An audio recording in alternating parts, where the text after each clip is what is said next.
नमस्कार। आज हम बात करेंगे कुछ आधुनिक जागीरदारों के बारे में, जिनसे विधायक और सांसद भी डरते हैं। क्या कभी ये व्यवस्था बदलेगी? भारत में अफसरशाही अब सिर्फ नौकरशाही नहीं, बल्कि एक शक्तिशाली नेटवर्क बन चुकी है, जहां रिश्ते, पद और कनेक्शन जवाबदेही से ऊपर हो जाते हैं। एक युवक की मौत होती है, करोड़ों का भ्रष्टाचार होता है, लेकिन जिम्मेदारी तय नहीं होती। क्यों? क्योंकि कई बार ऊपर वाले रिश्तेदार या प्रभावशाली लोग बचाव में आ जाते हैं। हाल की नोएडा घटना इसका जीता जागता उदाहरण है। नोएडा में युवक की मौत लापरवाही तो है ही, साथ में उस लापरवाही का संरक्षण भी है। अभी नोएडा सेक्टर 150 में 27 वर्षीय सॉफ्टवेयर इंजीनियर युवराज मेहता की कार अनियंत्रित होकर एक खुले गड्ढे, जो कि एक निर्माण स्थल का बेसमेंट था, उसमें गिर गई, जो पानी से भरा हुआ था। युवराज ने 2 घंटे तक मदद की गुहार लगाई, लेकिन रेस्क्यू टीम ठंडे पानी में उतरने से हिचकिचाई। आखिरकार वो डूब गया। आखिरकार हमारा सिस्टम डूब गया। यह सिर्फ एक दुर्घटना नहीं, प्रशासन की एक गंभीर लापरवाही है। सड़क बैरियर टूटे हुए थे, गड्ढा बिना चेतावनी के खुला हुआ था और रेस्क्यू में देरी हुई।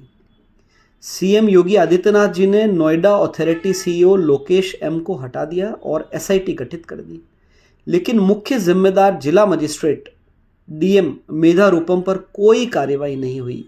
क्यों? क्योंकि मेधा रूपम मुख्य चुनाव आयुक्त ज्ञानेश कुमार जी की बेटी है। सोशल मीडिया और विपक्षी नेताओं जैसे आम आदमी पार्टी के सौरभ भारद्वाज जी ने इसे संरक्षण बताया, जो बहुत हद तक सही है। डीएम होने के नाते वे जिला आपदा प्रबंधन की प्रमुख भी है। फिर भी घटना के 3-4 दिन बाद साइट पर पहुंची और कोई बयान नहीं दिया। सवाल उठता है, अगर आम अफसर होता तो क्या होता? जवाबदेही तय होती या नहीं होती? सरकार की लापरवाही से हर साल सैकड़ों मौतें होती है, लेकिन कोई जवाबदेही तय नहीं होती। नोएडा जैसी घटनाएं अकेली नहीं है। भारत में हर साल सड़कें, ड्रेनेज, निर्माण स्थलों की लापरवाही से सैकड़ों लोग मरते हैं। खुले मेनहोल, बिना बैरियर के गड्ढे, खराब ड्रेनेज, ये सब घोटालों और लापरवाही का ही नतीजा है। लेकिन जिम्मेदार अफसरों पर सज़ा नाम मात्र होती है। सज़ा क्या होती है साहब? उनका ट्रांसफ़र हो जाता है, और ट्रांसफ़र उनको सज़ा लगती है। उस बाप से पूछो जिसकी आंखों के सामने उसका बेटा तिल तिल कर मर रहा था, लेकिन सज़ा क्या दी गई उसको? ट्रांसफ़र। जांच होती है, रिपोर्ट आती है, फिर सब भूल जाते हैं। क्यों?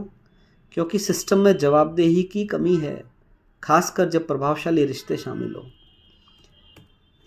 ये अकेली घटना नहीं है, और भी बहुत उदाहरण हैं। अजमेर स्मार्ट सिटी, जिसमें कहते हैं 2000 करोड़ का दुरुपयोग हुआ। अजमेर में स्मार्ट सिटी योजना के तहत आए लगभग 2000 करोड़ रुपए का कथित दुरुपयोग हुआ। हाल के समाचारों में राजस्थान में मिड डे मील स्कीम में 2000 करोड़ का घोटाला सामने आया, जिसमें अफसरों और ठेकेदारों की मिली भगत से फर्जी बिलिंग, महंगे रेट और नॉन डिलीवरी हुई। अजमेर में भी स्मार्ट सिटी प्रोजेक्ट्स में भ्रष्टाचार के आरोप लगे हैं, जैसे सामग्री की चोरी और सब स्टैंडर्ड काम। पैसे आए, प्रोजेक्ट अधूरे रहे, लेकिन कोई अकाउंटेबिलिटी नहीं। अफसर खुर्द-बुर्द करते हैं, जनता टैक्स देती है और सिस्टम चुप। यह पूरे देश का पैटर्न है। स्मार्ट सिटी, हाईवे, मेट्रो, हर जगह करोड़ों रुपए गायब, लेकिन जेल जाने वाला अफसर दुर्लभ। भ्रष्टाचार और प्रमोशन का खेल है ये। संजीव खिरवार का उदाहरण देखिए। स्टेडियम में कुत्ता घुमाने के लिए बंद करवाया था उन्होंने, और उनकी इस बेशर्मी पर मीडिया ने हल्ला मचाया, और इस पर वो नॉर्थ ईस्ट भेज दिए गए ट्रांसफ़र। लेकिन अब उन्हें दिल्ली के सर्वाधिक महत्वपूर्ण पदों में से एक एमसीडी का कमिश्नर पद पर लगा दिया गया है। झारखंड में कई आईएएस जेल गए, लेकिन ज़्यादातर राज्यों में अफसरों के ट्रांसफ़र या प्रमोशन मिलता है, यहाँ तक कि गलतियों पर भी। ये अफसर आधुनिक जागीरदार हैं। हम उनकी कृपा या रिश्तों पर पलने वाले जीव जंतु हैं। मनमानी, घोटाले, मौतें, कोई जवाबदेही नहीं। ब्रिटिश गए, लेकिन बाबू राज और रिश्तेदारी राज बाकी है।